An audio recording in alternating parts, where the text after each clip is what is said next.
Hi mga Marso mga Pars, good morning! Kumusta po kayong lahat? Sana po ay okay lang po kayo, no? So ngayon pong araw na ito, mag-nanay duties lang po muna ako. So dahil maganda po ang ating panahon ngayon, naisipan ko po na maglaba ng maaga. So habang ako po ay nagkukusot dyan ng damit, naisipan ko pong magpa-video sa aking pamangkin.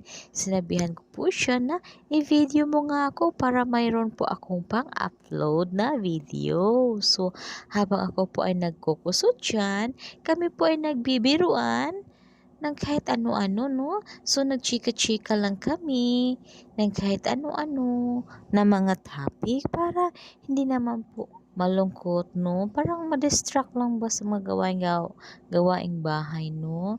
Para pampawala ng pagod. Dahil ang isa po talaga sa pinakamahirap na gawin ay yung paglalaba. So, mas maigi na po yung mayroon po tayong kausap habang tayo po ay nagkukusot ng mga damit, no? Para hindi mo lang namamalayan na, ay, malapit na pala ako matapos na maglaba, no? Habang mayroon kang kachika, di ba? So, pagkatapos yun, naisipan ko, ay, nagvi-video ka na pala, ang pangit ko. Hindi pa ako nakapag-makeup at charot. So, biro lang po yan mga Mars at mga Pars. Natural pong hagardo versosa po tayo pag maggagawa po tayo ng mga trabaho sa ating bahay, no? Pagwawalis, paglalaba. Hindi po tayo kailangan pag mag-makeup na magtrabaho sa ating bahay, no? Mas uunahin pa po talaga natin ang paglilinis. So, pagkatapos ko po maglaba, mga Mars at mga Pars, yung minarinate ko pong paan ng manok ay naisipan ko na pong luto sa ihawan, no? Para mayroon na po tayong ulam sa tanghalian. Paborito po yan ng aking mga anak, ang sinugbang paan ng manok. Ayan, luto na po mga Mars at mga Pars. Kakain na po kami ng tanghalian. Luto na. Iba talaga ang lasa ng paa ng manok pag isinugba, no? At mayroon po tayong siling dynamite. Nilagyan po natin yan ng cheese at saka konting corned beef. Ibinalot natin sa lumpia wrapper. Ayan. Lulutuin po natin yan mga Mars at mga Pars. Sobrang sarap po niyan. Paborito ko po yan. Pwede na nga na yan na lang ang iulam ko. Ay nako, sobrang sarap niyan talaga. Iba talaga ang dynamite, no? Luto na po ang ating dynamite mga Mars at mga Pars. Pwede na po natin yang kainin sa tanghalian natin mga Mars at mga Pars. So, pagkatapos natin magtanghalian mga Mars at mga Pars, relax-relax lang po tayo ng kaunti. At hapon na. Dahil hapon na, magliligpit na po ako ng mga isinampay ko nilabhan ko kaninang umaga. Yung bedsheets, habol, or kumot. Yung iba pang mga damit na iligpit ko na po mga Mars at mga Pars. Mas hinuli ko pong iligpit yung mga kumot at bedsheets, no? Medyo makumlimlim na po ang ating panahon mga Mars at mga Pars. Parang uulan po ngayong gabi. Dahil sobrang tirik po ng araw kaninang umaga. So, mahangin-hangin na po yan mga Mars at mga Pars, no? At saka, malapit na talagang mag-ulan sa tingin ko, no? Ayan, tapos ko na pong iligpit ang ating mga kumot. Pagkatapos po niyan, magluluto na po ako ng ulam namin sa para hapunan, no? Yan po ay sugpo o ulang po ang tawag sa amin or pansat ba yan kasi ang lalaki po niyan. Mura lang po yan, 380 ang kilo, paborito rin po yan ng aking mga anak.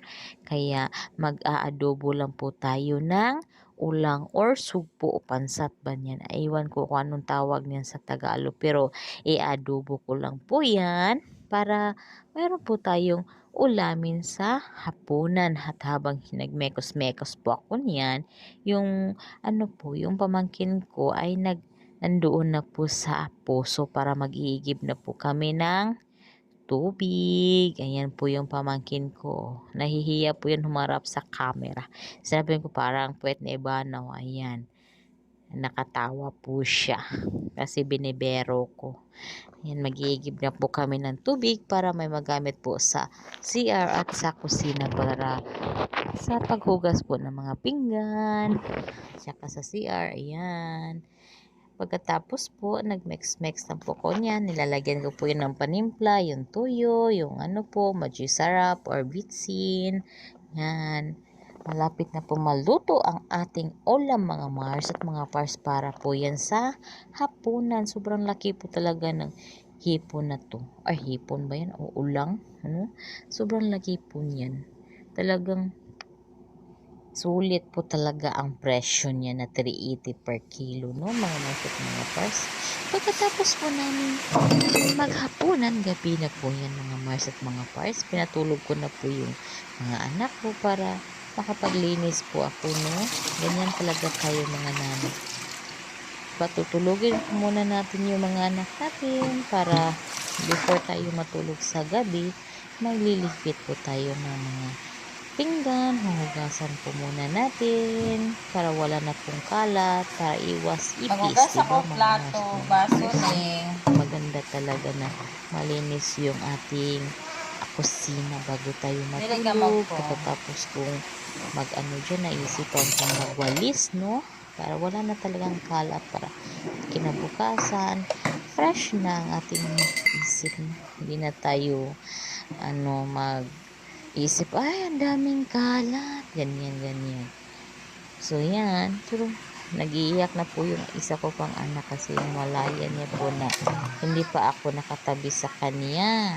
Kaya, ayan po, binibilisan ko po maghugas ng pinggan. Para, pagkatapos po niya, magwalis po po ng kaunti. Iligpit yung mga kalat-kalat. Para pwede na po ako matulog pagkatapos. Hindi pa po pala. Mag-i-edit po ako Close ng ng freezer, Ling. videos. Close. Ganyan. So, mga Mars, Close mga ng Pars, freezer. nanay talaga tayo, no? Parang wala tayong kapagaran. Medyo, paminsan-minsan, napapagod tayo. Pero, dahil nanay na tayo, ayan, laban lang sa buhay, diba? No? Laban lang tayo mga Mars, mga Pars. Sulit naman po ang pagod dahil sobrang sulit po ang ating pagod, no? Nakita lang natin yung mga anak natin na masaya at walang problema, walang sakit, gano'n, no? Na masaya na po tayo mga Mars at mga Pars. Ayan, kumukuha na po ako ng Vlog pa po, Ling. ipanghuhugas ko po sa pinggan. Ganyan talaga tayo mga nanay mula umaga hanggang gabi. Hawa niya, Ling. Ayun po na lang po siya. O Patay siya palagi ako. lang tayo naglilinis, no? Linis po. Ulit tayo naglilinis. Hugas ng pinggan, walis, maglaba, pahinga lang ng konti. Trabaho na naman. Walang katapos ang trabaho sa ating bahay. Paulit-ulit lang, no? Rewind to bukas na naman. Yun na naman yung gagawin natin. Pero okay lang. Sana na naman tayo, no, mga mami, no? Tayo mga nanay, sanay tayo dyan. Pero paminsan-minsan, magpagod tayo, pero magpahinga lang. Huwag naman tayong mag-ano dyan. Okay, mga mami, mga nanay, mga Mars, mga Pars, salamat sa inyong panonood. Sana po hindi kayo magsawa. Supportahan po yung aking YouTube channel. Sisikapin ko po mag-upload isang video sa isang araw sa aking YouTube, no? Mga Mars at mga Pars, at pati sa aking Facebook. Ayaw, Ling. Naunsa Try naman ko po ang freezer. mag-upload Bantay ka na ako. doon. Try ko po maging active ulit. Medyo nagpahinga lang po ako ng mga ilang buwan, charot. Para parang loka. Napapagod din, napagsawan. Tapos ngayon, gusto ko na naman mag-upload para mayroong mga memories, diba? Paglaki ng mga anak ko, ganito yung mama ko, mapapanood na rin. Kasi pag sa gallery lang natin ito ikikip, madidelete din po ito kasi mag-for storage na ang mga cellphone natin. So, yan na lang po mga Mars, mga Pars. Ingat po kayo. Good night and God bless po sa inyong lahat. Goodbye.